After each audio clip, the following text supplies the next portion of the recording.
আসসালামু আলাইকুম। আজকে আমরা যাচ্ছি কক্সবাজার সমুদ্র সৈকতের উদ্দেশ্যে। আর সেটা অবশ্যই আমাদের ট্রেন জার্নি ছিল, কারণ আমি বাস বা অন্য কোনো জার্নি করতে পারি না। রিক্সাটা আমার জন্য ভালো, আর একটা হচ্ছে ট্রেন। তো আমি যেখানে যাই সেখানে ট্রেনেই যাই। আর যে শহরেই ঘুরি না কেন, যেখানেই ঘোরাফেরা করি না কেন, সেটা অবশ্যই রিক্সা রিজার্ভ করে নিয়ে আমরা ঘোরাফেরা করি। আর দেখছিলেন যাওয়ার সময় অনেক পাহাড়। আর এটা হচ্ছে কর্ণফুলী নদী। নদীটা পার হতে আমাদের একটু বেশি সময় লেগেছিল, তবে দেখতে অনেক সুন্দর ছিল। আল্লাহর অপূর্ব সৃষ্টি যে এত সুন্দর, আসলে মাঝে মধ্যে কর্মব্যস্ত জীবনের পাশাপাশি অবশ্যই আপনারা ঘুরে বেড়াবেন, দেখবেন ভীষণ ভালো লাগবে। তাই আমাদেরও ভীষণ ভালো লেগেছিল। অনেক সুন্দর, অনেক বড় এই কর্ণফুলী নদী পার হতে বেশ সময় লেগেছে। আর আপনারা যারা আমার ভিডিওটা দেখতেছেন তারা অবশ্যই জানেন আমি কখনো এরকম ভিডিও আপলোড করিনি, আমি সবসময় রান্নার ভিডিওটাই ছাড়ি। তো অবশ্যই আমার চ্যানেলটা সাবস্ক্রাইব করে দিবেন। আর অবশ্যই পুরো ভিডিওটা দেখবেন, আমার পাশে থাকবেন, দেখতে পাবেন আমি কোথায় যাচ্ছি, কোন হোটেলে যাচ্ছি এবং সেখানে দৃশ্যটা কেমন ছিল, আমি সব কিছুই দেখাবো। আর আমার চ্যানেলটা অবশ্যই সাবস্ক্রাইব করবেন, লাইক কমেন্ট করে জানাবেন আমার ভিডিওটা কেমন হয়েছে। যদিও আমি অভ্যস্ত না প্রেজেন্টেশন করার জন্য, তারপরেও আমি চেষ্টা করেছি ভালো করে করার। দেখেন অনেক সুন্দর প্রাকৃতিক দৃশ্য। জানেন এই দৃশ্যগুলো দেখার পরে আমার যা একটা আল্লাহর দেওয়া একটা গজল মনে পড়েছিল।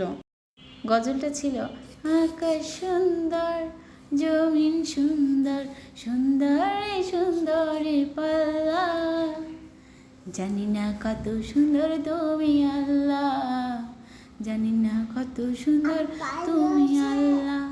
অনেক সুন্দর দৃশ্য, বলার যা ভাষা নেই, কিছু নেই। দেখেন দূর থেকে অনেক বড় একটা পাহাড় দেখা যাচ্ছে, যে পাহাড়টা দেখে চোখ জুড়িয়ে যাচ্ছিল।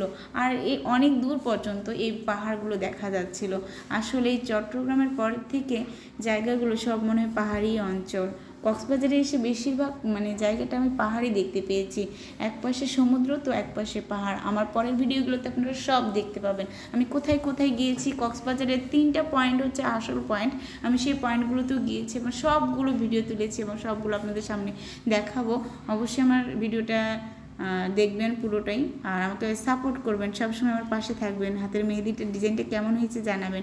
আমি নিচে হাতে দিয়েছি 1 ঘন্টা যাবত, 2টা হাতে, বাম হাত দিয়ে ডান হাতেও দিয়েছিলাম অনেক সুন্দর করে। আপনার দৃশ্যটা দেখে মনটা একদম মুগ্ধ হয়ে গেছিলো। আর আমাদের আবহাওয়াটা অনেক ভালো ছিল, গরমও ছিল না আবার বৃষ্টিও খুব একটা পড়ছিল না, একদম নাতিশীতোষ্ণ যাকে বলা হয়, অনেক সুন্দর ছিল। তাই দেখতেও ভালো লাগছিল আর জার্নি করতেও ভালো লাগছিল। তবে জার্নিটা অনেক বড় একটা জার্নি ছিল। এভাবে কথা বলতে বলতে, গান বলতে বলতে, কিছু খেতে খেতেই আমরা চলে আসি কক্সবাজারের স্টেশনে। আর যে পাহাড়গুলো খুব সুন্দর দেখতে, যা আপনাদের সামনে না তুলে ধরলে আমার ভালো লাগছিল না। চলে আসলাম কক্সবাজার স্টেশনে। স্টেশনটা আমার দেখা মতে একদম অন্যরকম একটা স্টেশন।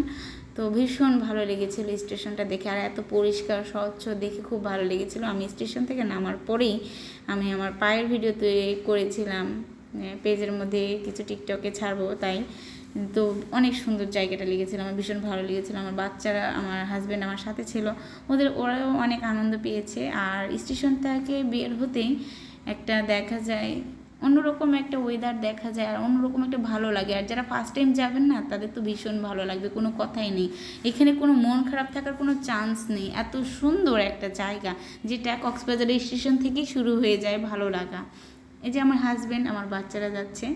আর এই যে ভিডিওটা করেছি এটা হচ্ছে কক্সবাজার স্টেশনের ভিতরের অংশ, যেখানে বসে সবাই অপেক্ষা করে ট্রেনের জন্য, যদি দেরি হয়ে থাকে তাহলে।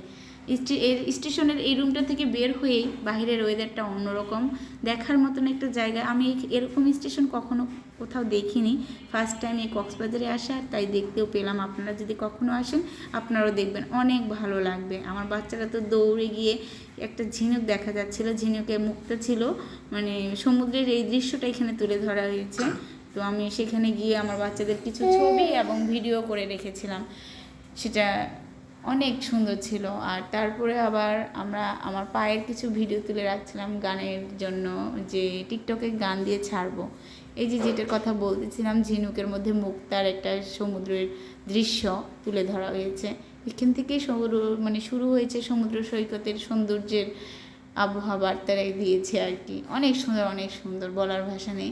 আর স্টেশনটা অনেক বড় ছিল, আমরা যেতে যেতে স্টেশনটা পুরোটাই দেখেছিলাম। আর হাঁটছিলাম আর কিছু পায়ের ভিডিও নিচ্ছিলাম, ভালো লাগছিল, অনেক সুন্দর লাগছিল আমার পাটার সাথে নিজের ড্রেসটা, আর যে সুন্দর একটা জায়গা, অনেক ভালো লাগছিল। তারপরে আমার হাজব্যান্ড একটা অটো রিজার্ভ করে, সেখান থেকে আমরা হোটেলে চলে যাই।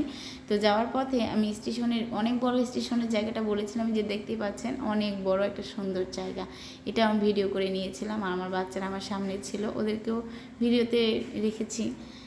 তারপরে তো যাচ্ছিলাম, যাওয়ার পরে আপনারা এখন সব দেখতে পাবেন। অবশ্যই আমার পাশে থাকবেন, আমার ভিডিওটা দেখবেন এবং পরবর্তী ভিডিওগুলো তাহলে আমার দেখতে পাবেন। অবশ্যই চ্যানেলটা সাবস্ক্রাইব করবেন এবং বাটন ক্লিক করে রাখবেন। এই যে এটা আমার হোটেলে আমি যখন প্রবেশ করি তখন সেই ভিডিওটা করতে পারিনি, আসলে সবসময় ভিডিও করা সম্ভব হয় না, এটা বের হওয়ার সময় ভিডিও, কারণ আমরা বা স্টেশন থেকে আসার পরে রুমে শুধু ব্যাগটা রেখেছিলাম, আর রাখার পরেই আমরা বেরিয়ে পড়েছিলাম সমুদ্র সৈকতে যাওয়ার উদ্দেশ্যে, কারণ আমাদের হাতে খুব সময় কম ছিল, একটা রাত ছিল এবং 2টা দিন। এই 3 দিনের মধ্যে আমাদেরকে ঘোরাফেরা শেষ করতে হবে। আর ঘুরেছিলাম প্রচণ্ড, সম্পূর্ণ কক্সবাজার ঘুরে দেখেছি প্রচণ্ড শহরে, ভীষণ ভালো লেগেছিলো। এটা আমাদের হোটেলের ভিতরের অংশ।